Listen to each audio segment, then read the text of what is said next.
My grandson is terrified of his new stepmother, but he won't tell me why. Last night he slipped me a note that said, "Grandma, look under the boat in the garage, then you'll understand." So I went to check and I screamed when I saw, "Don't forget to subscribe to the channel and comment where you're watching from." The note arrived during Sunday dinner, slipped into my hand so quietly I almost didn't notice. My grandson Tommy, barely 8 years old, pressed the folded paper against my palm while reaching for the salt shaker, his small fingers trembling. I glanced at his face, pale, with dark circles beneath his eyes that hadn't been there a month ago, and felt my chest tighten. "Grandma, take a look under the boat in the garage, then you'll understand." I read it 3 times beneath the table, my heart hammering against my ribs. The words were written in his careful, blocky handwriting, the letters slightly uneven, as if his hand had been shaking. I looked up to find him staring at his plate, pushing mashed potatoes around with his fork, not eating. Across from him sat Victoria, my son Eugene's new wife of 6 weeks, her perfectly manicured nails wrapped around a wine glass, her smile bright and cold as winter stars. "Tommy, sweetheart, eat your vegetables," she said, her voice saccharine. "You know the rules." The boy flinched. Actually flinched. I'd never seen him react that way to anyone, not even to his strictest teacher. Something was desperately wrong, and this note was his cry for help. I'm 63 years old, and I've learned that grandmother's intuition is rarely wrong. For the past month since Eugene had married Victoria in that hasty courthouse ceremony, I'd watched my grandson transform from a bright, chattering child into a silent shadow. Eugene insisted everything was fine, that Tommy just needed time to adjust to having a new mother figure. But this wasn't adjustment. This was fear. "More wine, Nancy?" Victoria asked, turning those calculating green eyes toward me. She'd been calling me by my first name since the wedding, despite my gentle suggestions that Mom or even Mrs. Phelps would be more appropriate. "No, thank you," I said, keeping my voice steady. "I'm driving home soon." "Are you sure? Eugene says you live alone now since George passed. Must be lonely in that big farmhouse all by yourself." Her smile didn't reach her eyes. "No one waiting for you." The comment landed like a slap, though her tone remained pleasant. My husband had been dead for 2 years, and yes, the farmhouse felt empty sometimes. But I had my garden, my book club, my volunteer work at the library. I had my life, carefully rebuilt after loss. I didn't need her pity or her subtle suggestions that I was lonely and irrelevant. "I manage quite well," I replied. Eugene appeared from the kitchen carrying dessert, oblivious to the tension crackling around the table. My son had always been somewhat oblivious to undercurrents, preferring to see the best in people. It was one of his finest qualities, and apparently, his greatest weakness. He'd met Victoria at a grief support group after his first wife, Sarah, had died in a car accident 18 months ago. They'd married within 4 months of dating. Too fast, I'd thought then. I still thought it now. "Apple pie, Mom," Eugene announced, setting down the dessert. "Your recipe. Victoria made it specially for you." I doubted Victoria had ever made a pie in her life, but I smiled and accepted a slice. Across the table, Tommy's eyes met mine briefly, desperately, before Victoria placed her hand on his shoulder. He went rigid. "Tommy's been such a good boy lately," Victoria said, her fingers pressing into his small shoulder. "Haven't you, sweetheart? So quiet and well-behaved." That wasn't how you described a healthy 8-year-old. That was how you described a terrified one. The dinner crawled by. I made small talk, praised the meal, and watched. Victoria dominated every conversation, steering topics away from anything Tommy-related. When Eugene mentioned taking Tommy to the Science Museum, Victoria quickly suggested a spa weekend for just the 2 of them instead.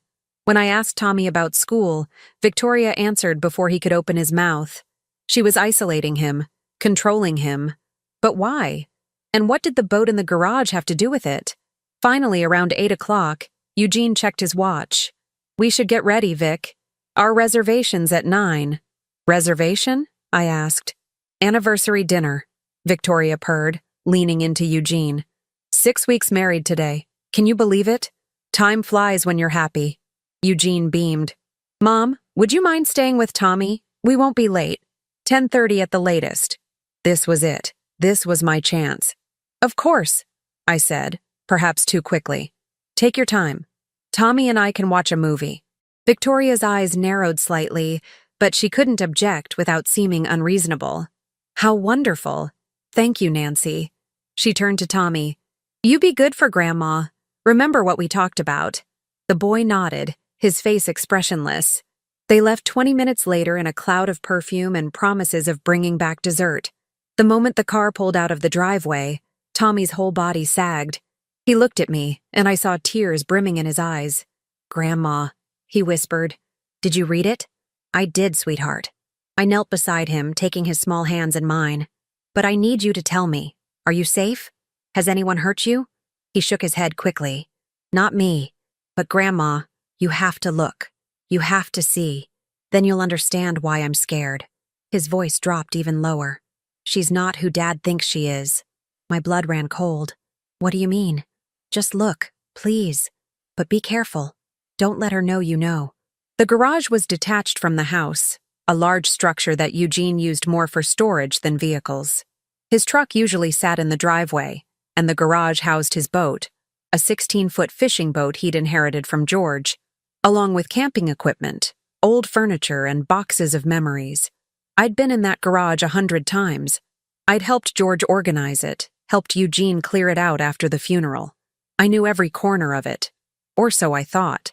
I made sure Tommy was settled in front of the television before I crossed the backyard.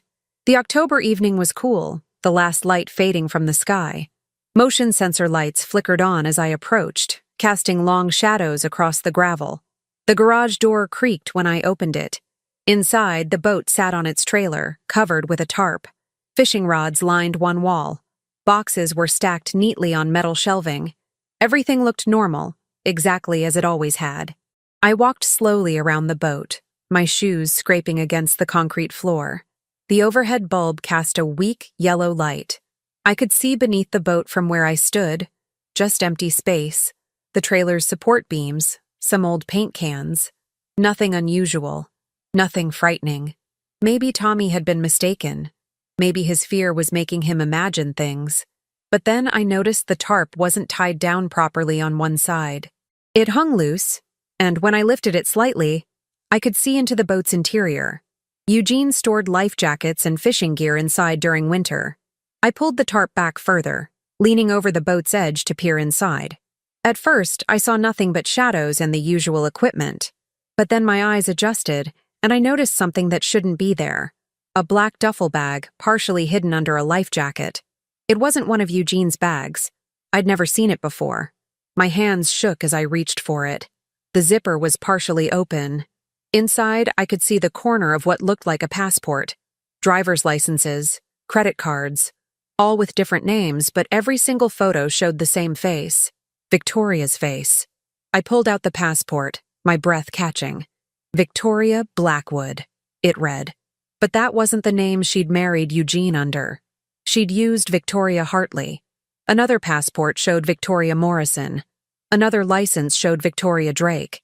4 different identities, 4 different birth dates, all with her face staring back at me. My mind raced. This wasn't just suspicious. This was criminal. But there was more. Beneath the documents, I found a small notebook, its pages filled with handwritten notes. Names, dates, amounts of money, life insurance policies, bank account numbers. And right there, on the 3rd page, written in neat script, Eugene Phelps, $500K life insurance, $1.2 million home equity, $300K savings. Timeline, 6 months. The notebook slipped from my fingers and fell to the garage floor with a soft thud. 6 months. Timeline, 6 months. This woman wasn't just a con artist. She was planning something far worse. And my son was her target.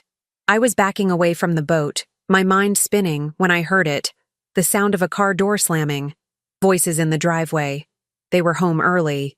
I barely had time to shove the notebook back into the bag and rearrange the tarp before the garage door began to open. Light spilled in from the outside, and I turned to see Eugene and Victoria standing there side by side. Mom? Eugene's voice was confused. What are you doing in here? But it was Victoria's expression that sent ice through my veins. Her smile had vanished, replaced by something cold and dangerous. She knew. Somehow, she knew that I'd found her secret.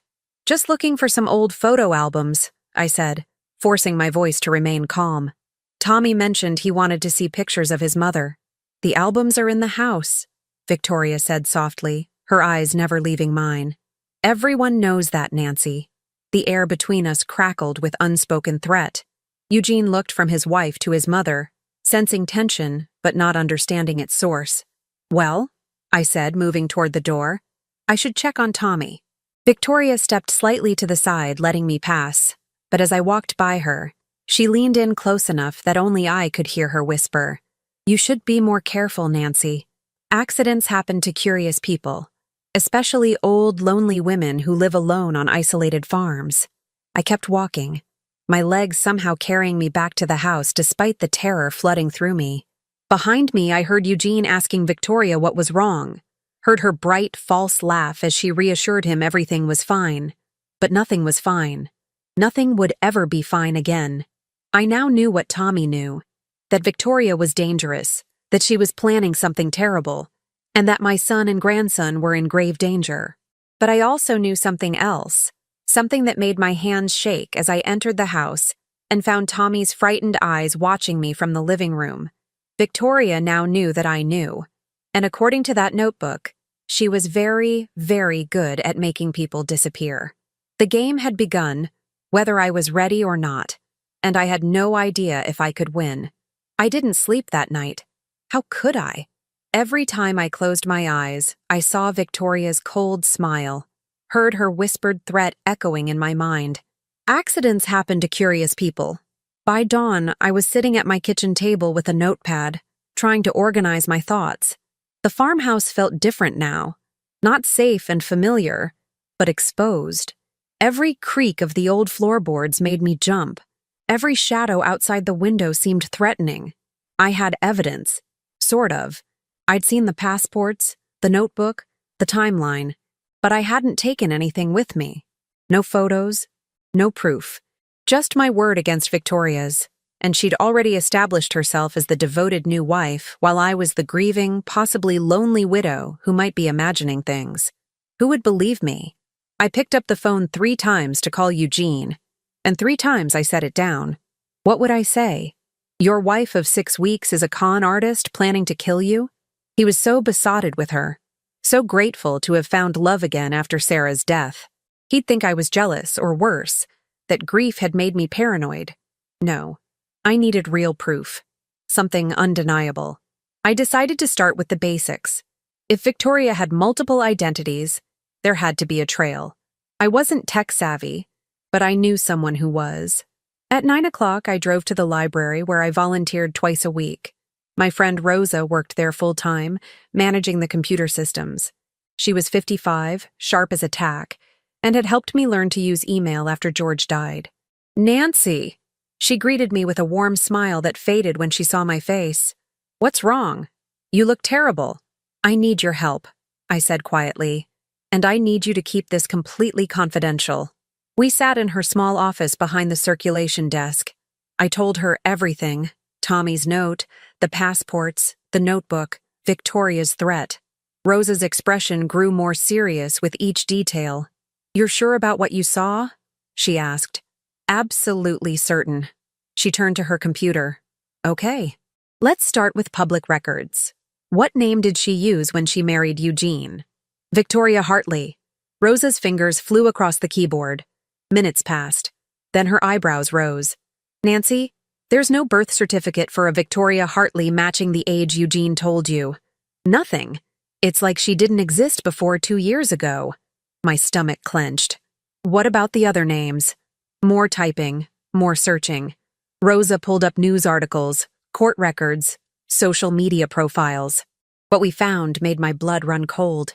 Victoria Morrison had been married to a man named James Morrison in Nevada 4 years ago. He'd died in a house fire 6 months after the wedding. Insurance payout? $400,000. Victoria had been cleared of any wrongdoing. The fire was ruled accidental, caused by faulty wiring. Victoria Drake had been engaged to a wealthy businessman named Robert Drake in Arizona. He'd died in a hiking accident before they could marry. She'd inherited nothing, but she'd been dating someone new within a month. "This is a pattern," Rosa whispered. "Nancy, this woman is a black widow," I finished. "She marries them or gets close to them and then they die. Always accidents. Always investigated. Always cleared. You need to go to the police." I'd been thinking the same thing, but fear held me back. With what evidence? I saw documents that I can't prove exist because I didn't take photos. I have a notebook I barely read, and every investigation into her previous husband's deaths found nothing suspicious. "Then we need to get real evidence," Rosa said firmly. "Can you get back into that garage?" "Maybe, but Victoria's watching me now. She knows I'm suspicious." Rosa leaned back, thinking. "What about Tommy? Could he help?" The thought of putting my grandson in more danger made me feel sick, but he was already in danger. He'd been the one to alert me in the first place. I'll have to be careful. Very careful. I left the library with a plan forming in my mind. I needed photos of those documents, and I needed them before Victoria could move them. But first, I had to talk to Tommy privately, which meant getting past Victoria's constant surveillance. The opportunity came sooner than expected. Eugene called that afternoon. "Mom, would you mind picking Tommy up from school today? Victoria has a doctor's appointment, and I'm stuck in a meeting until 5. "Of course," I said, trying to keep the relief out of my voice. I arrived at Pine Grove Elementary at 3 o'clock sharp. Tommy emerged from the building with his backpack, looking small and tired among the crowd of children. His face lit up when he saw me waiting by the car. "Grandma!" I hugged him tight, feeling how thin he'd become. "Hey, sweetheart. Hungry?" "Starving." I took him to the diner on Main Street, a place with bright red booths and a jukebox in the corner. We ordered grilled cheese sandwiches and milkshakes, and for a few minutes, Tommy looked like a normal kid again, swinging his legs under the table and humming along to the music. But when the food arrived, his smile faded. "Did you look? Did you see?" "I did." I kept my voice low. "Tommy, I need to ask you some very important questions, and I need you to tell me the truth. Can you do that?" He nodded, his eyes solemn. "How did you know about what was under the boat?" "I heard her," he whispered, "on the phone. Late at night when she thought I was asleep. She was talking to someone about Dad, about money and insurance. She said she kept important papers in the garage where Dad would never look. I got scared, so I snuck out there one night and found them." My heart ached. This child had been carrying this burden alone, too frightened to tell his father, knowing somehow that he wouldn't be believed. "Has she ever hurt you?" "No, but she's mean when Dad's not around. She says things, like how I'm in the way, how everything would be easier without me. She makes me stay in my room a lot, and she's always asking about Dad's medications, his health problems. He doesn't have any health problems, Grandma, but she keeps trying to find some." A chill ran through me. "Medications. Tommy, has she given your dad anything? Any vitamins or supplements?" "Yeah. She makes him take these pills every morning. She says they're for energy." This was worse than I'd thought. Victoria wasn't just planning. She was already acting. "Listen to me carefully," I said, gripping his small hands. "From now on, if you see your dad about to take those pills, spill something. Juice, water, anything. Make a distraction. Can you do that?" "I think so. But Grandma, what are we going to do? Dad won't believe us. He thinks she's perfect."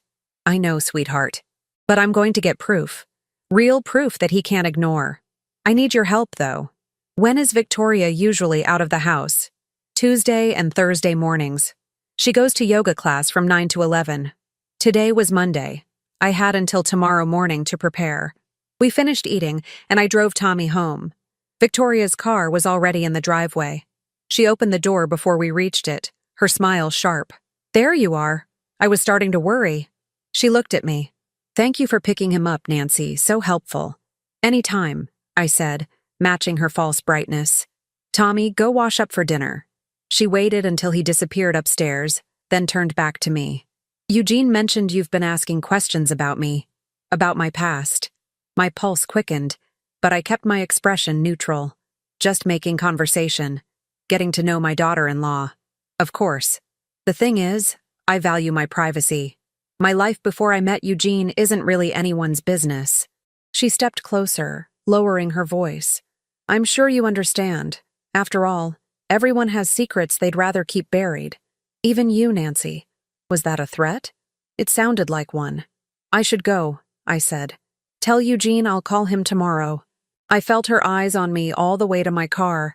That evening, I couldn't shake the sense of being watched. I double-checked all my locks, pulled the curtains closed. The farmhouse suddenly felt too isolated, too far from neighbors who might hear if something happened. I was making tea when my cell phone rang. Unknown number. Hello? Heavy breathing on the other end. Then a woman's voice, distorted somehow, mechanical. Stop asking questions, old woman, or you'll have an accident just like your husband did. The line went dead. My hands shook so badly I nearly dropped the phone. George had died of a heart attack in his sleep. Natural causes. The doctors had been certain. But what if they'd been wrong? What if Victoria had been planning this for longer than I'd realized? What if she'd been watching our family, studying us, waiting for the right moment? No, I was being paranoid. Victoria had only known Eugene for months, not years, unless she'd known about him longer, unless she'd targeted him specifically. I pulled out the notepad where I'd written everything I knew.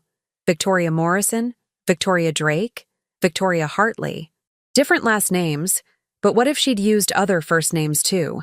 What if there were more victims I hadn't found yet? I needed to search deeper, but the library was closed now. I'd have to wait until morning. Sleep was impossible. I dozed in my armchair with a heavy flashlight beside me, jumping at every sound. When dawn finally came, I felt exhausted and wired at the same time. At 8:30, I called Eugene at his office. Mom, is everything okay? I need to talk to you, privately. It's important. Can it wait? I've got a full day of meetings. No, Eugene. It can't wait. It's about Tommy. That got his attention. What about Tommy? Is he sick? Not sick, but he's scared, and I know why. Please just give me 30 minutes. We can meet at the coffee shop on 3rd Street. There was a long pause. Victoria mentioned you've been acting strange lately. She's worried about you. I'm sure she is, I said, unable to keep the edge from my voice. Please, Eugene. 30 minutes. For your son. Fine. 10 o'clock. I hung up and immediately started gathering what little documentation I had. Rosa had helped me print out the news articles about James Morrison's death, the bare information about Victoria Drake. It wasn't much, but it was a start. At 9:40, I was backing out of my driveway when I noticed something wrong with my car. The steering felt loose, unresponsive. I pulled back in and got out to investigate. My front tire was flat. Not just flat, slashed. A clean cut right through the rubber. My chest tightened. This was no accident. This was a warning. Or worse, it was sabotage meant to cause an accident on the highway. I checked my watch. 9:45. I couldn't make it to town in time without a car, and if I called Eugene to cancel, he'd think I was making excuses. I grabbed my cell phone and called for a taxi, praying it would arrive in time. While I waited, I walked around the car, checking the other tires. They were fine. Just the one slashed, and it was the front driver's side, the one most likely to cause a wreck if it failed at high speed. Victoria wasn't just threatening me anymore.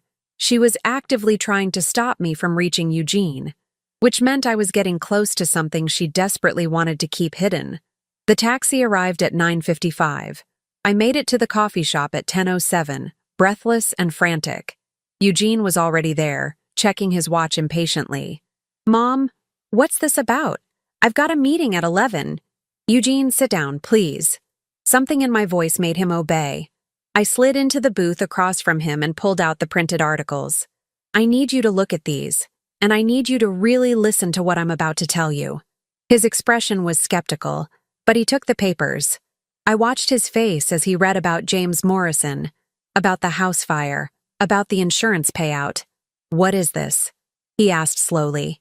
That's your wife's first husband. He died 6 months after they married. The same timeline she's planned for you. Eugene's face flushed. That's insane. Victoria's maiden name was Hartley, not Morrison. She's used multiple names, Eugene. Multiple identities. I found passports in your garage, under the boat. 4 different names, all with her face. And a notebook with your name in it, listing your life insurance, your assets, and a 6-month timeline. He stood up abruptly. I don't know what's gotten into you, but this is crazy. Victoria told me you've been acting paranoid since Dad died. I didn't want to believe it, but now, Tommy's terrified of her. He's the one who told me to look in the garage. Your own son is scared, Eugene, and you're too blind to see it. That's enough. His voice rose, drawing stares from other customers. Tommy's having trouble adjusting, that's all. Victoria has been nothing but patient with him. And you? He shook his head. I think you need help, Mom. Professional help. You're seeing conspiracies where there aren't any because you're lonely and grieving and you can't stand that I'm happy again. Each word was a knife to my heart. Eugene, please. No. I'm done with this conversation. When you're ready to apologize to my wife and get the help you clearly need, you can call me. Until then, I think it's best if you stay away from our family. He walked out, leaving me sitting there with tears streaming down my face and papers scattered across the table. I'd lost. Victoria had poisoned him against me so thoroughly that my own son wouldn't believe me. But as I sat there, watching through the window as Eugene drove away, I realized something. Victoria had made a mistake. She'd pushed too hard, moved too fast to discredit me, which meant she was worried, which meant I was closer to the truth than she wanted me to be. And I wasn't giving up, not on my son, not on my grandson. If Eugene wouldn't believe me, I'd have to find someone who would. I just had to survive long enough to do it. I spent that Tuesday morning at the library with Rosa, digging deeper into Victoria's past. What we found was worse than I'd imagined. Nancy, look at this. Rosa pulled up an obituary from 6 years ago. Victoria Chambers, survived by her husband Kenneth Chambers.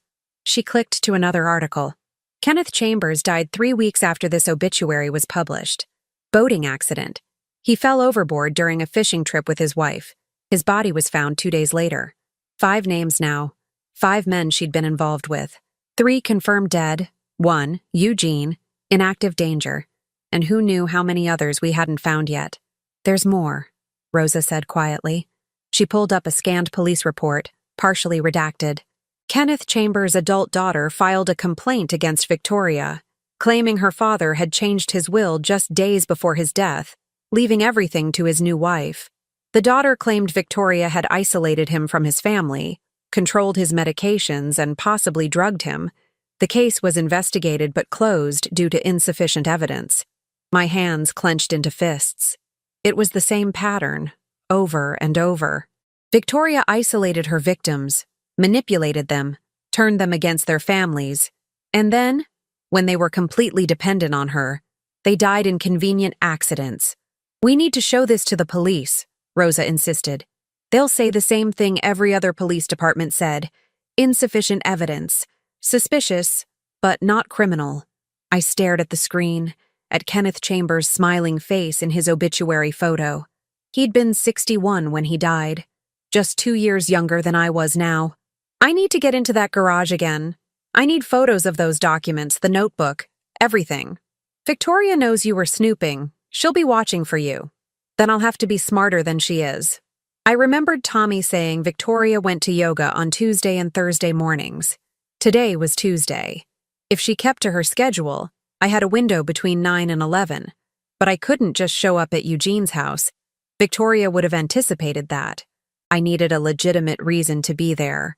Something Eugene couldn't refuse. The answer came to me as I was leaving the library. Sarah's birthday was next week. She would have been 42. Every year Eugene took Tommy to visit Sarah's grave. And every year, I made them a special lunch afterward.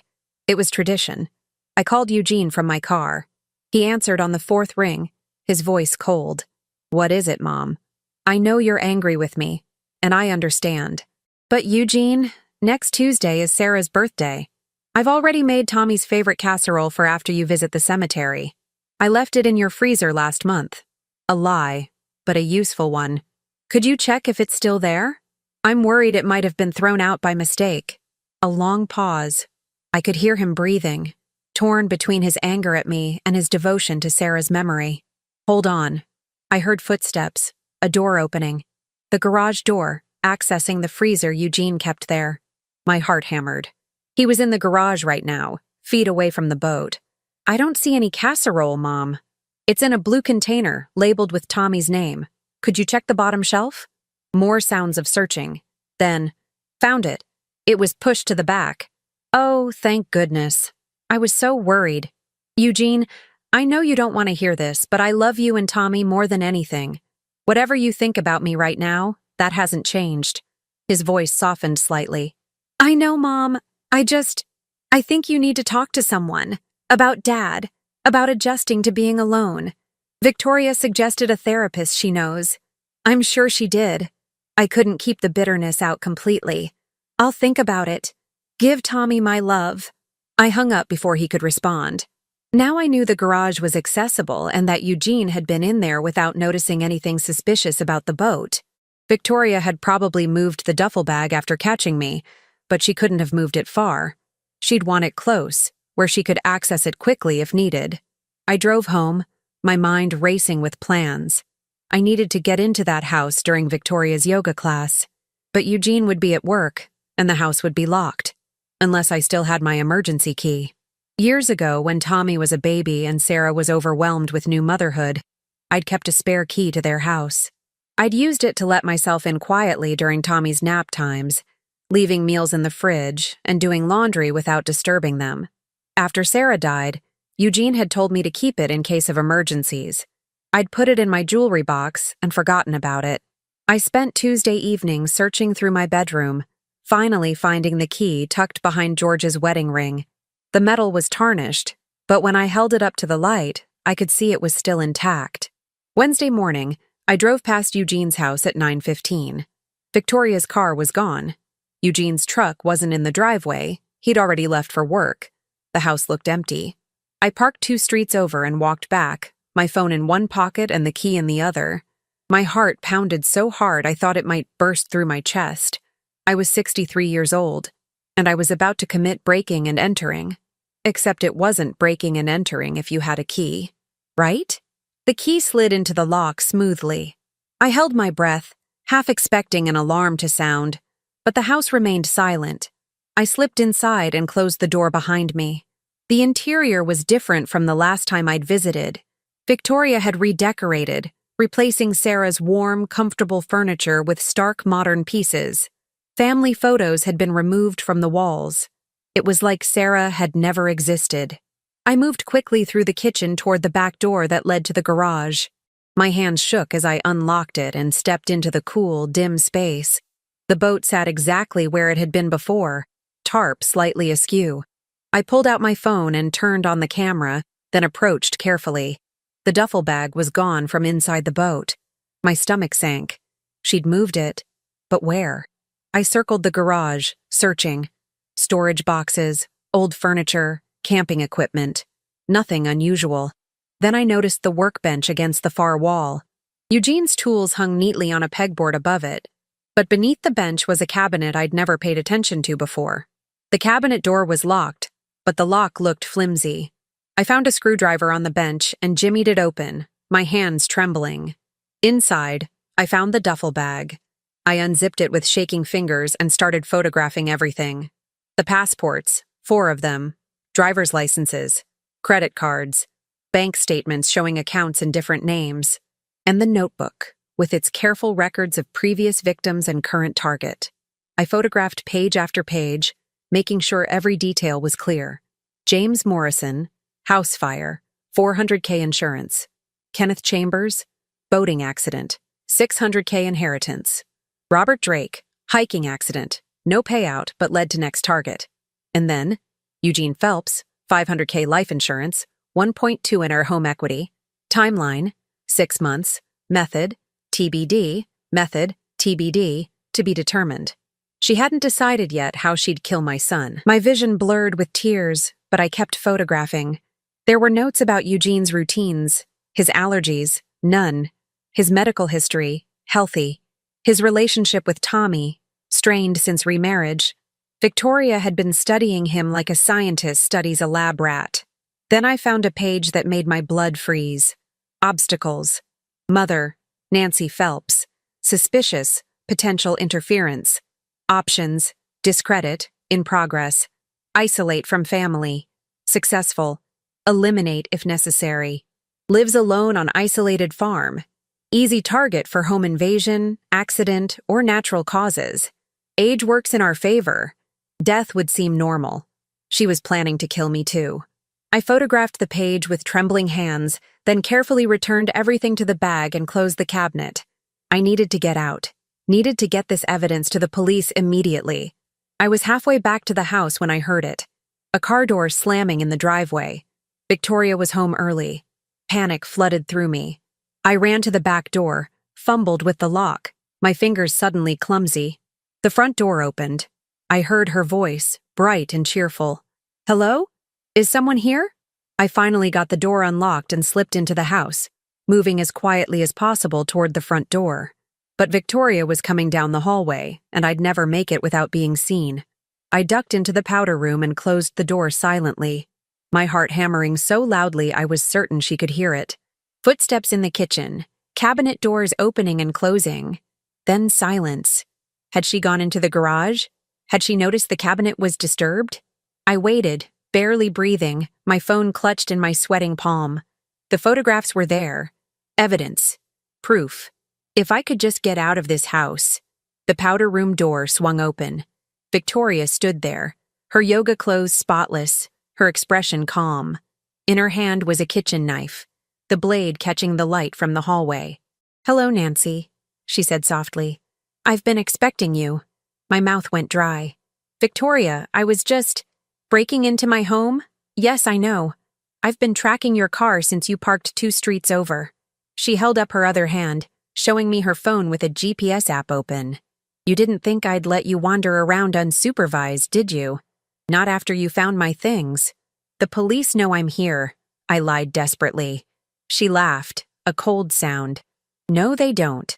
No one knows you're here except me. And in a few minutes, you won't be here either. You'll be in your car, driving home, when you'll unfortunately suffer a sudden medical episode. Heart attack, probably. Very common in women your age, especially ones under stress." She stepped closer, the knife steady in her hand. I pressed back against the wall, my mind racing. I had to get out. Had to survive long enough to expose her. "You won't get away with this," I said, trying to keep my voice from shaking. "I've already sent the evidence to people. They know everything." "You're lying. You only took the photos 10 minutes ago. I watched you on the garage camera." "Yes, Nancy, there are cameras. Did you really think I wouldn't protect my investments?" She smiled. "You're clever for an old woman, I'll give you that. But you're not clever enough." She raised the knife, and I did the only thing I could think of. I screamed. I screamed as loudly as my 63-year-old lungs would allow, screamed for help, for neighbors, for anyone who might hear. Victoria's expression flickered with annoyance. She lunged forward, and I threw my phone at her face. It hit her cheek, making her stumble back. I shoved past her, running for the front door. She caught my arm, her grip surprisingly strong. We struggled in the hallway, and I felt the knife slice across my forearm, a sharp, burning pain. Blood bloomed through my sleeve. "You should have minded your own business," Victoria hissed. But then we both heard it. A car door slamming outside, footsteps on the front walk. Victoria's grip loosened for just a second, and I wrenched away, yanking open the front door. Eugene stood there, key in hand, his eyes widening at the sight of me. "Mom? What are you—" Then he saw the blood on my arm, saw Victoria behind me with the knife. "What's going on?" "Eugene, she tried to kill me," I gasped. Victoria's expression transformed instantly from rage to shock and fear. The knife clattered to the floor. "Eugene! Thank goodness you're here. She broke in. I came home and found her going through our things. I grabbed a knife because I was terrified. I didn't know it was your mother until, when she ran at me, I must have accidentally— Oh my God, Nancy, I'm so sorry." She was good. So good. Tears streaming down her face, voice shaking with apparent trauma. If I hadn't known the truth, even I might have believed her. Eugene looked between us, confusion and horror warring on his face. "Mom, Is this true? Did you break in? Eugene, listen to me. Did you break into my house? His voice was rising. Yes, but I had to. I needed proof. I held up my phone. The screen cracked from where it had hit Victoria's face. I have photographs. Evidence. She's planning to kill you, just like she killed her other husbands. That's it. Eugene's face had gone red. That's it. Victoria, call 911. Tell them we need police and an ambulance. No. I backed toward the door. Eugene, please, just look at the photos. You broke into my home. You attacked my wife, and now you're bleeding everywhere, probably trying to frame her for assault. His voice cracked. I didn't want to believe it, but Victoria was right. You need serious help, Mom. Professional help. And I'm going to make sure you get it. Victoria had her phone out, dialing, her face a mask of concern. But when Eugene turned away for just a moment, she looked at me, and she smiled. A cold, triumphant smile. She'd won. She'd turned my son against me completely. And now the police were coming, and I was the one who'd look crazy, the obsessed mother-in-law who'd broken into her son's house and made wild accusations. All my evidence was on my phone, and in the struggle, I'd dropped it. On the floor, right next to Victoria's feet. She bent down slowly, picking it up, her thumb sliding across the screen. Her smile widened as she looked at me. Then she dropped it on the tile floor and stepped on it hard. The screen shattered completely, the phone dying with a pathetic electronic wheeze. Oops, she said softly, so only I could hear. How clumsy of me. In the distance, I heard sirens approaching, and I realized I'd just lost everything. The ambulance arrived first, then 2 police cars. I sat on Eugene's front steps with a bandage on my arm while Officer Martinez took my statement. Behind me, I could hear Victoria giving her version of events, her voice trembling with perfect fear. She's never liked me, Victoria was saying. I understand. I'm not Tommy's real mother. But breaking in, going through our private things, threatening me with violence, I never threatened her, I said for the 3rd time. She came at me with the knife. Officer Martinez's expression was professionally neutral, but I could see the skepticism in his eyes. Mrs. Phelps, your son says you've been making unfounded accusations against his wife, says you've been acting erratically since your husband's death. My husband died 2 years ago. I'm not erratic. I'm trying to protect my son.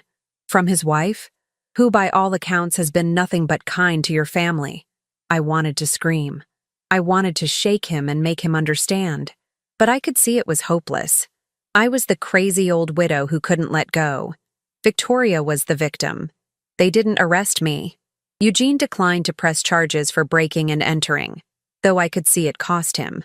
Instead, Officer Martinez gave me a stern warning about respecting boundaries and suggested, strongly, that I seek counseling. If there's another incident, Mrs. Phelps, we won't be so understanding. Do you comprehend? I nodded, defeated. Eugene wouldn't look at me as I walked to my car. Victoria stood beside him, her arm around his waist, her expression radiating false sympathy. I hope you get the help you need, Nancy, she called out. We'll be praying for you. I drove home with tears streaming down my face, my bandaged arm throbbing. I'd gambled everything and lost. The evidence was destroyed. My son thought I was mentally ill, and Victoria was closer than ever to achieving her goal. When I pulled into my driveway, I noticed something that made my stomach drop. The mailbox was open, and there was a large manila envelope inside, too big to fit properly. I pulled it out with shaking hands. Inside were legal documents. A petition for a psychological evaluation, filed by Eugene Phelps on behalf of his mother, Nancy Phelps. A request for guardianship proceedings due to concerns about her mental competency and ability to care for herself. Victoria was trying to have me declared incompetent. I sat in my car, staring at the papers, understanding the full scope of her plan. If she could get me declared mentally unfit, no one would ever believe anything I said. I'd be institutionalized or placed under Eugene's guardianship, which meant Victoria's guardianship. She could control my assets, my freedom, my ability to interfere. And then, when I was completely powerless, she'd kill Eugene and disappear with everything, leaving me locked away somewhere, unable to even tell anyone what had happened. It was brilliant, diabolical, and completely legal. My phone rang. My home phone, since my cell was destroyed. I stumbled inside to answer it. "Nancy? It's Rosa. I heard about what happened. Are you all right?" "No," I said, my voice breaking. "No, I'm not all right. She's destroying me, Rosa. She's taking everything. Listen to me. After you left the library yesterday, I kept digging. I found something. Can you come back tomorrow, early before we open?" A spark of hope flickered in my chest. "What did you find?" "Not over the phone. Just come at 7 a.m. And Nancy? Don't tell anyone. Don't trust anyone except me right now." She hung up, leaving me standing in my kitchen with my heart pounding. That night, I couldn't sleep. Every sound made me jump. Every shadow seemed to hold threat. I kept thinking about Victoria's words. Lives alone on isolated farm. Easy target for home invasion, accident, or natural causes. At 2 a.m., I heard gravel crunching in my driveway. I sat up in bed, my heart hammering. A car door closed quietly. Footsteps on my porch. I grabbed the phone and crept to the window. In the moonlight, I could see a figure at my front door. They weren't knocking. They were doing something to the lock. Someone was trying to break in. I dialed 911 with shaking fingers. "Someone's trying to break into my house. Please, I need help. Address?" I gave it, whispering frantically. "Please hurry, they're at the door." A crash downstairs. They'd gotten in. "Ma'am, officers are on their way. Is there somewhere you can hide?" I grabbed George's old baseball bat from the closet and locked myself in the bathroom. I could hear footsteps downstairs, moving through my house. Searching. Then they were on the stairs, coming closer. I pressed myself against the bathroom wall, the bat raised, my whole body shaking. The footsteps stopped outside the bathroom door. The handle turned slowly. Locked. A pause. Then a voice, muffled. "I know you're in there, Nancy. This would be easier if you'd just cooperate." I didn't recognize the voice. Male. Rough. Not Victoria, but someone she'd sent. "The police are coming," I called out, trying to sound braver than I felt. "Not fast enough. Open the door, and I'll make it quick. Heart attack in your sleep. No pain. Keep hiding and it'll be worse." Sirens in the distance getting closer. The man cursed. Footsteps running back down the stairs. A door slamming. By the time the police arrived, he was gone. Officer Martinez was the responding officer. Again, he looked at me with barely concealed annoyance. "Mrs. Phelps, you called about an intruder. Someone broke in. They came upstairs, tried to get into the bathroom. They said—" I stopped, seeing his expression. "You think I'm making this up? I think you've had a traumatic day and your mind might be playing tricks on you. My front door is broken. The lock is destroyed." He examined it, frowning. "This looks fresh. I'll file it. But without a witness or footage, it may not go far. But that alone doesn't prove someone was here tonight. When did you last check this lock?" "This morning." It was fine this morning. But I could see he didn't believe me. To him, I was the unstable woman who'd broken into her son's house earlier, who was now imagining intruders. The report he filed was perfunctory at best. After the police left, I sat in my living room with every light on, the baseball bat across my lap, waiting for dawn. I couldn't stay here. The house wasn't safe anymore. But where could I go? Not to Eugene's. Not to any friends. Victoria might target them too. I was truly alone. At 6:30 a.m., I drove to the library. Rosa was waiting by the back door, her face grave. "Come inside quickly." She led me to her office and locked the door behind us. On her desk was a stack of printed papers, more news articles, more research. "I found her," Rosa said quietly. "Victoria's real identity, or at least I think it's her real one." She pulled up a photo on her computer. A younger woman, maybe 25, with different hair and makeup, but unmistakably the same face. The caption read, "Veronica Castellano, sentenced to 5 years for fraud and identity theft." Veronica Castellano was released from prison 8 years ago, Rosa explained. She'd run a sophisticated con targeting elderly men, convincing them to marry her and then draining their accounts. She served 5 years of a 10-year sentence, got out on good behavior, and disappeared. And became Victoria, I breathed. Multiple Victorias. She learned from her mistakes. Instead of just taking their money, she started making it look like accidents. Can't prosecute for fraud if the victim is dead and it looks natural. We need to take this to the police. I already tried. I called the detective who handled the Castellano case. He's retired now, living in Florida. He said he'd suspected she'd go back to conning, but without proof of a new crime, there's nothing he can do. The fact that she's using different names isn't illegal if she's not actively committing fraud. And all those dead husbands? All ruled accidental. My hope crumbled. So we have nothing. Not nothing. We have her pattern. We have her real name. And we have something else. Rosa pulled out another document. Kenneth Chambers' daughter, the one who filed the complaint? Her name is Rebecca Chambers Wade. She lives 3 hours from here. I called her last night. You did? She's been waiting for years for Victoria to surface again. She's collected evidence, kept records, stayed in touch with other victims' families. Nancy, you're not alone in this. There are others who know what she is. But Eugene won't believe them either. He'll say they're just bitter family members, or that I'm manipulating them. Maybe. But Rebecca has something you don't. Legal standing. Her father's estate was settled improperly. She's been building a civil case for years, waiting for Victoria to make a mistake. Rosa leaned forward. Nancy, Victoria's mistake was you. You saw through her faster than anyone else has. You're the witness Rebecca needs. I broke into my son's house and got arrested. I'm facing competency hearings. I'm not exactly a credible witness. Not yet. But what if we could prove Victoria set you up? What if we could show she's been gaslighting you, sabotaging you, trying to discredit you specifically because you're a threat? How? Rosa smiled grimly. The same way she's been watching you. We watch her back. Over the next hour, Rosa explained her plan.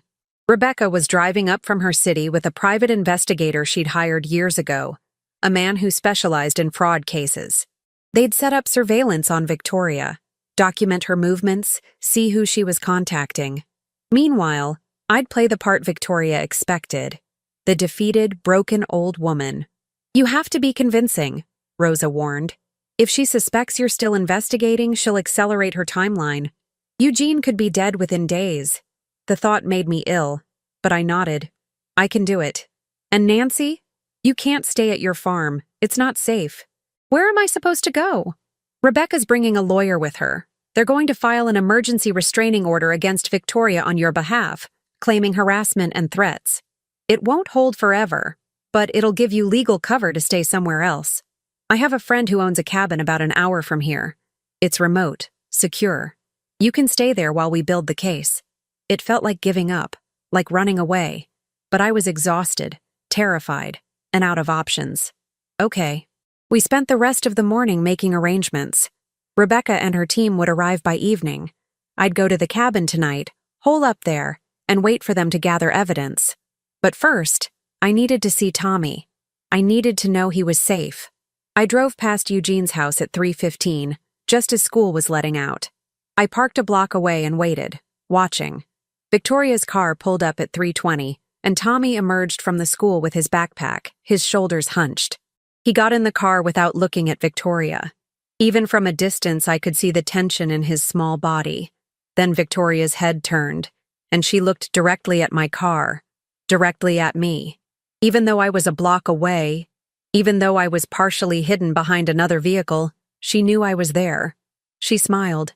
Then she pulled out her phone, and I saw her taking a photo of me sitting in my car near Tommy's school. My heart sank. She was documenting this, building evidence that I was stalking them, harassing them. Another piece of proof that I was unstable and dangerous. I drove away quickly, my hands shaking on the wheel. I'd walked right into her trap. My phone, Rosa's old phone that she'd lent me, rang as I pulled onto the highway. Hello? Mrs. Phelps? This is Amanda Garcia from County Family Services. I'm calling regarding a report we received about concerns for your grandson, Tommy Phelps. We have allegations that you've been exhibiting erratic behavior around the child, and we need to schedule a home visit to assess the situation. What? Who filed this report? I can't disclose that information, but we take all reports of potential risks seriously. Will you be available tomorrow at 10 a.m.? Victoria. It had to be Victoria, continuing her campaign to destroy my credibility. I won't be home tomorrow. I'm staying elsewhere. I see. And where will you be staying, Mrs. Phelps? I couldn't tell her. If I gave her the cabin address, it would get back to Victoria somehow. I'm not sure yet. I'm visiting friends. Mrs. Phelps, I need to inform you that failure to cooperate with our investigation could result in restricted visitation with your grandson. I strongly suggest you make yourself available. After she hung up, I sat in my car on the side of the road, crying. Victoria wasn't just destroying my relationship with Eugene. She was taking Tommy from me too. She was systematically eliminating every connection I had to my family. By the time I reached the cabin that evening, I felt hollowed out. Rebecca and her team were already there, a stern-looking woman in her 40s with her father's eyes, and a grizzled private investigator named Frank, who'd been working fraud cases for 30 years. Mrs. Phelps, Rebecca said, shaking my hand. I'm sorry we're meeting under these circumstances, but I want you to know, we're going to stop her. For your son, for my father, for all of them. Frank spread photos across the cabin's table. Surveillance shots of Victoria from the past few months, from before she'd even met Eugene, meeting with a man in a coffee shop, entering a lawyer's office, visiting what looked like a medical supply store. She's been planning this for at least 6 months, Frank said. Maybe longer. She researched your son, studied his patterns, engineered their meeting at that grief support group. This wasn't chance.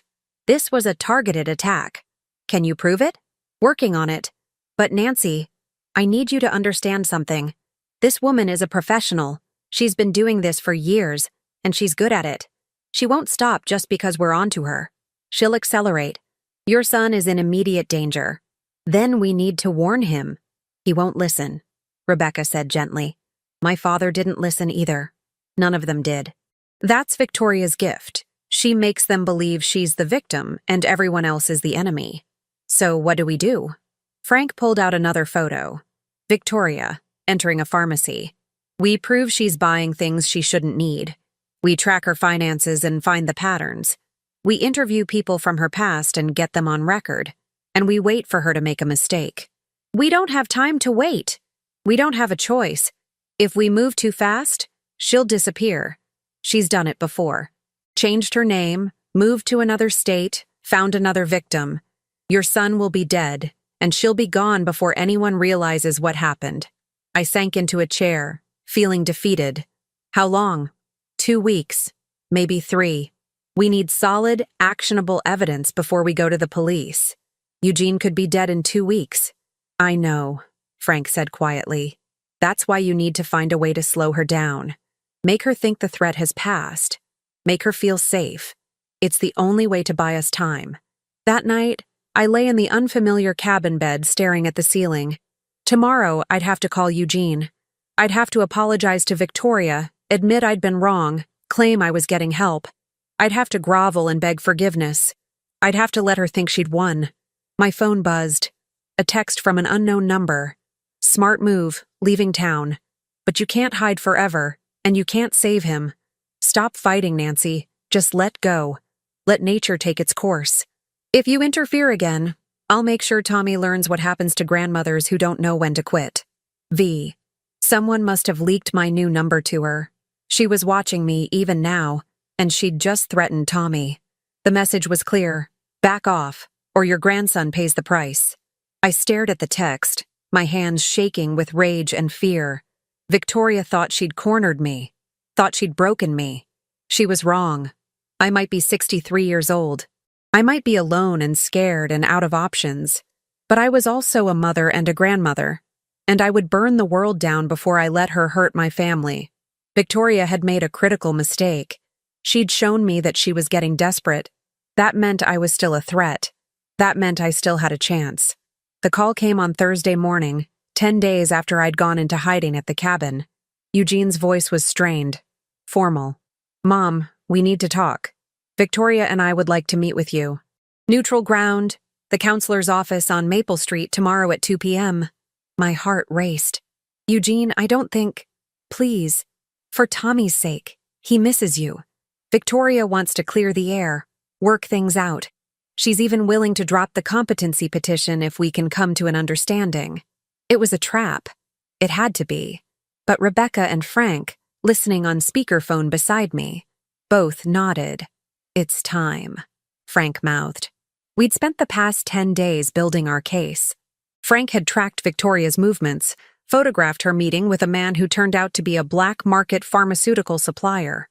Rebecca had found 2 more families, victims from 7 and 9 years ago, both willing to testify about suspicious deaths and Victoria's pattern of behavior. We had financial records showing she'd opened bank accounts under false names. We had copies of her prison records as Veronica Castellano. But most importantly, we had something Victoria didn't know about: Tommy. The boy had been messaging me secretly through a gaming app from school and from Rosa's house, using her grandson's account. Short messages. Dad's been tired a lot. Victoria makes him drink special tea. Found empty pill bottles in the trash, labels torn off. She locks her bedroom door now, won't let Dad in sometimes. Each message was a puzzle piece, and together they painted a clear picture. Victoria was drugging Eugene, slowly, carefully, building up toxins in his system that would eventually cause what looked like natural heart failure or organ collapse. She was in the final stages of her plan. I'll be there, I told Eugene. After he hung up, Rebecca gripped my hand. Are you ready for this? I have to be. Frank handed me a small device, no bigger than a button. Recording device. Put it in your shirt pocket. We'll be in the parking lot, listening to everything. If things go wrong, we call the police immediately. And the lawyer? Standing by. The moment Victoria incriminates herself, we file emergency injunctions. Against her, not you. We'll have Eugene placed under protective custody if necessary. Get Tommy to safety, and freeze all joint assets. It sounded good in theory. In practice, I was terrified. That night, I barely slept. I kept rehearsing what I'd say, how I'd act. I had to play the broken, apologetic mother convincingly enough that Victoria would let her guard down. But I also had to be ready to strike when the moment came. The counselor's office was in a small professional building downtown. I arrived 15 minutes early and sat in my car, watching the entrance. Rebecca and Frank were parked 3 spaces away in an unmarked van. Eugene's truck pulled in at 1:55. He got out first, looking exhausted. His face was drawn, and he'd lost weight. My heart ached seeing him like this, my strong, healthy son reduced to this pale shadow. Victoria emerged from the passenger side, sleek and composed in a cream-colored suit. She looked radiant, victorious. They walked inside together, Victoria's hand possessively on Eugene's arm. I waited another minute, then followed. Victoria scanned the room carefully before sitting, her eyes lingering on the corners as if checking for cameras. The counselor herself, Dr. Hannah Price, was a woman in her 50s with kind eyes and a professional demeanor. She'd been briefed by Frank, knew what was really happening, and had agreed to help. Nancy, please sit down, she said warmly. Eugene, Victoria, thank you for coming. We arranged ourselves around a small table. Victoria across from me, Eugene beside her, his hand in hers. Dr. Price sat at the head of the table with her notepad. Let's begin, Dr. Price said. Nancy, Eugene tells me you've been struggling since your husband's death. Would you like to share how you've been feeling? This was my cue. I took a shaky breath, letting my voice crack. I've been lost, lonely.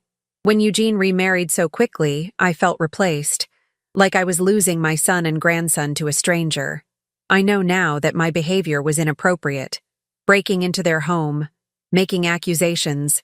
I looked at Victoria with what I hoped was genuine remorse. I'm so sorry. I was wrong about you. I see that now.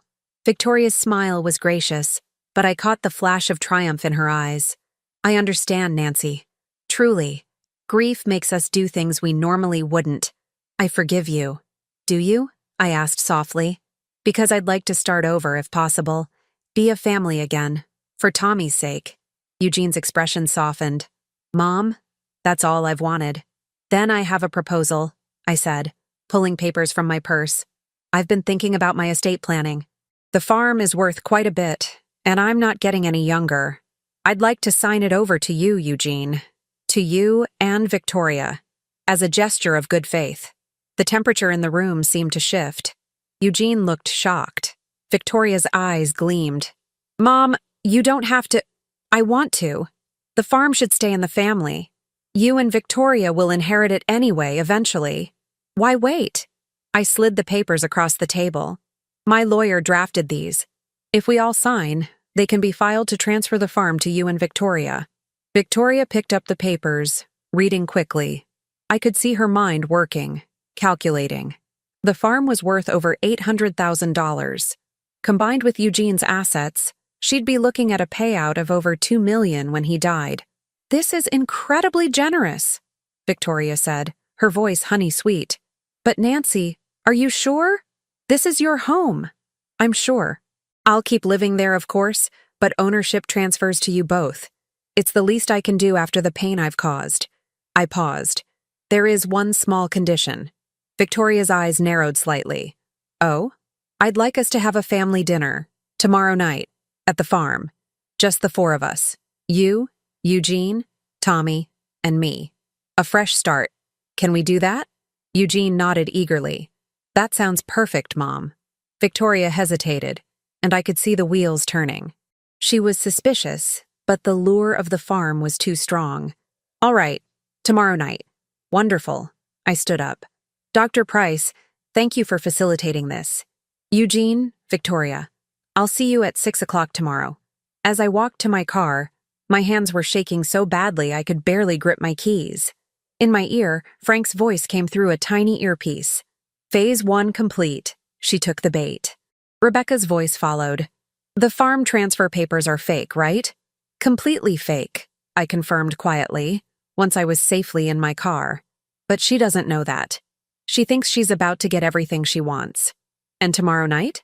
Tomorrow night, we end this. The next day felt endless. Frank and Rebecca spent the morning setting up equipment at the farm, tiny cameras hidden in the living room and dining room, recording devices in key locations, microphones disguised as decorative items. Everything Victoria said would be captured. Rosa arrived at 4 o'clock with Tommy's favorite cake. How are you holding up? Terrified, but ready. I looked around my farmhouse, the home I'd shared with George for 40 years. One way or another, this ends tonight. At 5:30, I started cooking. Roast chicken, mashed potatoes, green beans, Eugene's favorite meal. The familiar motions calmed my nerves slightly. At 5:55, headlights appeared in the driveway. They were early. I smoothed my apron and went to greet them. Eugene looked even worse than yesterday. His skin had a grayish tinge, and he was leaning heavily on Victoria's arm. Eugene, are you all right? Just tired, Mom. Victoria says it's stress. I'm sure that's all it is, Victoria said smoothly. Where's Tommy? Running a few minutes late with Rosa. They'll be here soon. I ushered them inside. Please, sit down. Dinner's almost ready. We made awkward small talk while I served the meal. Victoria watched me like a hawk, her eyes tracking my every movement. She was still suspicious, still waiting for the trap. This is lovely, she said, taking a small bite of chicken. Just like old times. Not quite, I said quietly. Sarah used to sit in that chair. Eugene flinched. Victoria's expression hardened. Sarah's gone, Nancy. It's time to accept that and move forward. You're right. I need to let go of the past. I set down my fork. That's actually why I wanted us together tonight. I have something to confess. Victoria went very still. Oh? I lied to you. Yesterday, at the counselor's office. I'm not sorry for investigating you. I'm not wrong about you. And I'm definitely not giving you my farm. Eugene's head snapped up. Mom, what? Let me finish. I stood up, pulling a folder from the sideboard. Victoria, or should I call you Veronica Castellano? That's your real name, isn't it? The name you had when you were convicted of fraud 8 years ago? The color drained from Victoria's face. Then, slowly, she smiled. You can't prove any of that. Actually, I can. I opened the folder, spreading photos across the table. These are surveillance photos from the past 2 weeks. You meeting with Marcus Webb, who sells pharmaceuticals on the black market. You purchasing oleander extract from an herbalist in the next county. You visiting a lawyer to discuss Eugene's will. Victoria stood abruptly. This is harassment. Eugene, we're leaving. Sit down, I said, my voice cold. We're not finished. You have no authority over me, old woman. No, but they do. I gestured to the window, where police cars were pulling into the driveway, lights flashing. I called them 20 minutes ago. They've been listening to everything through the wire I'm wearing. Victoria's eyes went wild. She lunged for her purse, but Eugene grabbed her arm. Let go of me, she shrieked, the carefully cultivated sweetness gone. You stupid, worthless man. Do you have any idea how much time I've wasted on you? You were supposed to be dead by now. Eugene's face went white. What? She's been poisoning you, I said quietly. Small doses of toxins in your morning tea. Building up in your system. In another few weeks, you would have had what looked like a heart attack. Natural causes. And she'd have inherited everything. Police officers entered through the front door. Frank and Rebecca followed, Rebecca carrying boxes of evidence. Detective Sandra Carson, who'd been briefed that afternoon, approached Victoria. Veronica Castellano, you're under arrest for attempted murder, fraud, and violation of parole. You have the right to remain silent. This is entrapment, Victoria screamed. She invited me here. She set me up. You confessed to attempting to murder my son, I said calmly. On camera, with witnesses. That's not entrapment. That's justice. As they handcuffed Victoria, she turned to me with pure hatred in her eyes. You think you've won? I'll get out. I always get out. And when I do, I'll come back for all of you. Starting with that brat grandson of yours. No, you won't. Rebecca stepped forward, her voice steady.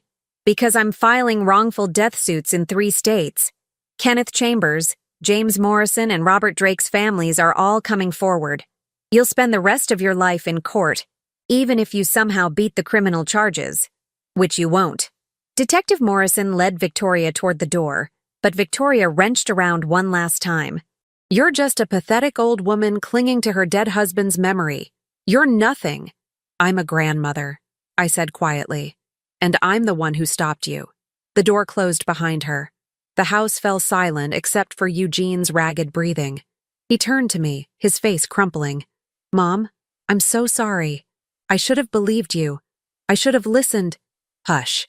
I pulled him into my arms, feeling how thin he'd become. You're safe now. That's all that matters. Tommy burst through the door with Rosa, his eyes wide. Grandma, we saw the police cars. Is it over? Is she gone? She's gone, sweetheart. She can't hurt us anymore. He ran to me, wrapping his small arms around my waist. Eugene joined us, and for a long moment, the 3 of us stood there, holding each other. A family reunited and repaired. Frank cleared his throat gently. Nancy, the detective needs you to come to the station tomorrow to give a formal statement. But tonight, I think you deserve to rest. Thank you. All of you. I looked at Rebecca. Especially you. Without your help, without your courage, Rebecca interrupted, she'd still be out there, hunting her next victim. You saved my father's memory. You saved your son's life. And you proved that being a 63-year-old grandmother doesn't mean being helpless. After everyone left, after the police cars pulled away, after Rebecca and Frank departed with promises to stay in touch, after Rosa hugged me goodnight, it was just Eugene, Tommy, and me in the farmhouse. Can we stay here tonight, Mom? Eugene asked quietly. I don't want to go back to that house. Not yet. This is your home too, for as long as you need it. We set up Tommy in the guest room and Eugene on the couch. But before bed, Eugene caught my hand. I said terrible things to you. I chose her over you. How can you forgive that? Because you're my son, I said simply. And because Victoria was very, very good at what she did. She fooled police departments, lawyers, investigators. The only reason she didn't fool me was because I had something she could never understand. What's that?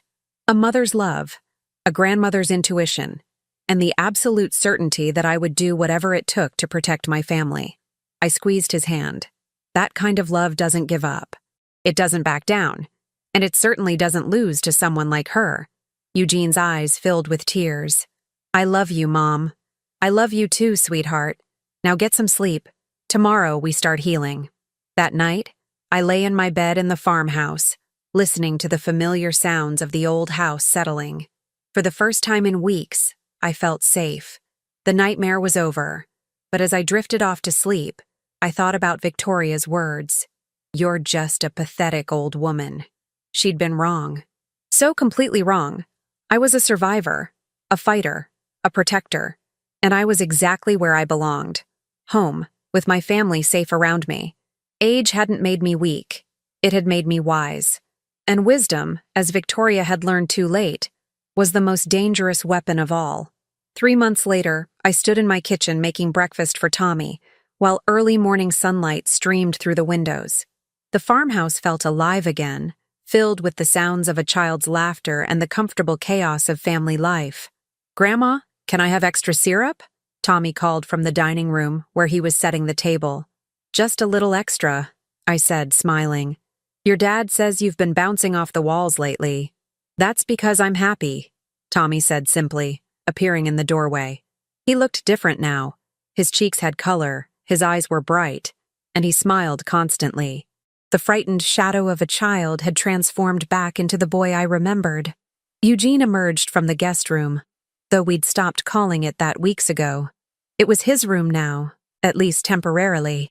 He looked healthier too, the grayish tinge gone from his skin, the weight returning to his frame. The doctors had confirmed what we'd suspected. Victoria had been poisoning him with small doses of cardiac glycosides extracted from oleander plants, combined with other toxins that would have eventually caused organ failure. Another month, maybe 2, and he would have been dead. Morning, Mom, he said, kissing my cheek. You didn't have to cook. I could have made breakfast. I like cooking. It makes me feel useful. He caught my hand. You are useful. You saved my life. You saved Tommy's future. You're the most useful person I know. I squeezed his fingers, emotion tightening my throat. We'd had many conversations like this over the past months.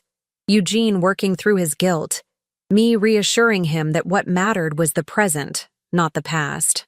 The trial had been swift. Victoria, or Veronica Castellano, as the media insisted on calling her, had been denied bail after prosecutors presented evidence of her flight risk and the severity of the charges. Attempted murder, fraud, identity theft, violation of parole. Rebecca's wrongful death lawsuits had added 3 more states to the jurisdiction seeking charges.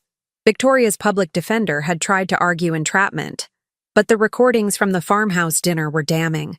Her confession, her threats, her complete breakdown when confronted, it all painted a picture of a calculating predator finally caught. She was currently awaiting trial in county jail, facing a minimum of 25 years if convicted. The prosecutor was confident it would be more, but the legal victory, satisfying as it was, wasn't what mattered most to me. What mattered was the 3 of us, Eugene, Tommy, and me, learning to be a family again. I talked to the realtor yesterday, Eugene said as we sat down to eat. She thinks we can list the other house next week. You're sure you want to sell it? I asked. It was your home with Sarah. Sarah's not in that house. She's here. He tapped his chest. And that place. Victoria contaminated it. I can't live there knowing what she did there, what she planned there. He looked around the farmhouse. Besides, this is home. It always has been, if you'll let us stay. Let you? Eugene, I'm 63 years old. Living alone on a farm I can barely maintain by myself. Having you and Tommy here is a blessing, not a burden. Then we'll make it official. I'll pay rent, help with repairs, and you'll do no such thing. This house belongs to family. Your family. End of discussion. Tommy grinned. Grandma wins. She always wins. After breakfast, Eugene left for work. He'd taken a leave of absence for the first month after Victoria's arrest, but he'd recently returned to his job at the engineering firm. Tommy had another hour before school started, so he sat at the kitchen table doing homework while I cleaned up. My phone rang. Rosa. Morning, Nancy. Just wanted to let you know. The book club loved your suggestion for next month's reading. Also, Rebecca called. The civil case in Nevada is moving forward. James Morrison's family is filing too. That's good news. I dried my hands on a dish towel. How many families does that make now? 5 confirmed victims, 3 families pursuing legal action. The prosecutor thinks there might be more they haven't found yet. Victoria was active for over a decade. It was sobering, thinking about how many lives she'd destroyed. But at least now the destruction had stopped. Rosa, I've been thinking, would the library be interested in hosting a community safety seminar? Something about protecting vulnerable adults from financial predators? I think that's a wonderful idea. Let me talk to the director. After we hung up, I sat down at the table across from Tommy. He was working on math problems, his tongue sticking out slightly in concentration, just like Eugene used to do at that age. Tommy, can I ask you something? He looked up. Sure, Grandma. That note you gave me at dinner, all those weeks ago. You were very brave to do that. But why didn't you tell me directly? Why the note? Tommy's expression grew serious. She was always watching, always listening. Even when I thought I was alone, she'd know things I'd said or done. It was scary. The only time I felt safe was when I could pass you something without her seeing. He paused. And I was afraid. Afraid of what? That maybe you wouldn't believe me either. That you'd think I was making it up because I missed my mom and didn't want a new one. His eyes filled with tears. Everyone kept saying how lucky we were that Dad found someone. How Victoria was so nice. I thought maybe I was crazy. I moved around the table and hugged him. You weren't crazy. You were right. And you were so brave to trust me. You believed me when nobody else would. That's what grandmothers do. We listen. We pay attention. And we never, ever give up on our grandchildren. He hugged me tighter. I'm glad you're my grandma. I'm glad you're my grandson. Later that morning, after I'd driven Tommy to school, I stopped by the cemetery. I hadn't been there since before Victoria entered our lives. The chaos and danger had consumed everything. But now, with peace restored, I needed to visit. George's gravestone was simple granite, weathered by 2 years of seasons. I knelt down, brushing away leaves, and placed fresh flowers in the built-in vase. Hi, sweetheart, I said softly. Sorry I haven't been by in a while. Things got complicated. The wind rustled through the trees, a sound that always reminded me of George's gentle laugh. I did something these past few months that I never thought I'd do. I investigated a criminal. I set a trap. I wore a wire and tricked a confession out of a murderer. I smiled. You'd have been proud, or maybe horrified. Probably both. I sat back on my heels, looking at his name carved in stone. George Phelps, beloved husband, father, and grandfather. Eugene and Tommy are living with me now. The house is full again, like it used to be when Eugene was young. It's noisy and messy and wonderful. My throat tightened. I wish you were here to see it. To see how strong our son is, how brave our grandson is. But George wasn't here. He was gone, and I'd had to face this nightmare alone. Except I hadn't been alone, not really. I'd had Rosa, Rebecca, Frank. I'd had my own strength, built over 63 years of life, of love, of loss, and recovery. I learned something, I continued. All those years I was your wife, raising Eugene, being a mother and then a grandmother. I thought that was my role, my identity. When you died, I felt like I'd lost my purpose. I touched the gravestone gently, but I was wrong. I'm not just someone's wife or mother or grandmother. I'm Nancy. I'm smart and capable and strong. And I don't need anyone to validate that. The words felt like a revelation, like finally understanding a truth I'd been circling for 2 years. I still miss you. I always will. But I'm okay. Better than okay. I'm living again, not just existing. I stood up, brushing off my knees. I'll come back soon. With Eugene and Tommy. They should visit more often. As I walked back to my car, I felt lighter somehow. The grief would never fully disappear, but it had transformed into something more manageable. A bittersweet memory rather than an open wound. That afternoon, I met Rebecca for coffee downtown. She'd driven up from her city for depositions related to her father's case. and wanted to update me on the progress. The prosecutor in Nevada is confident they can prove Victoria killed my father, Rebecca said, stirring sugar into her coffee. Between the pattern of behavior, the financial motives, and the similarities to Eugene's case, they're building a strong circumstantial case. Will you have to testify? Probably. So will you. They want to establish the pattern across multiple jurisdictions. She looked at me seriously. Are you prepared for that? It could take years to work through all the legal proceedings. I'll do whatever it takes. Your father deserves justice. They all do. Rebecca smiled. You know, when I started investigating Victoria years ago, I thought I'd have to do it alone. I thought no one else would understand or believe me. Finding you, finding someone who saw through her the same way I did, it made all the difference. We saved each other, I said simply. You gave me the resources and support I needed. I gave you the current case that would finally bring her down. 2 women who refused to give up. 2 women everyone underestimated because of their age or their circumstances. Rebecca raised her coffee cup. To stubborn women who don't know when to quit. I clinked my cup against hers. To stubborn women who know exactly when to fight.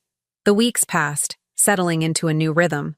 Eugene sold the other house and used the proceeds to renovate the farmhouse, fixing the roof, updating the kitchen, turning the old barn into a workshop.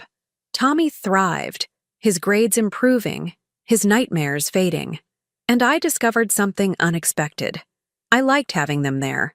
I'd thought I wanted solitude, that I needed to grieve George alone. But having my family around me, the house filled with life and love, it didn't diminish George's memory. It honored it. He'd always wanted us to be close, to support each other. One Saturday evening, 6 months after Victoria's arrest, we had a dinner party. Rosa came with her husband, Rebecca drove up with her teenage daughter, and Frank stopped by with his wife. We filled the farmhouse with conversation and laughter, and I looked around my dining room table at these people, some family by blood, some by circumstance, all bound together by shared experience. Speech, Rosa called out, raising her wine glass. Nancy should make a speech. Oh, I don't think. Speech, speech, Tommy chanted, and soon everyone joined in.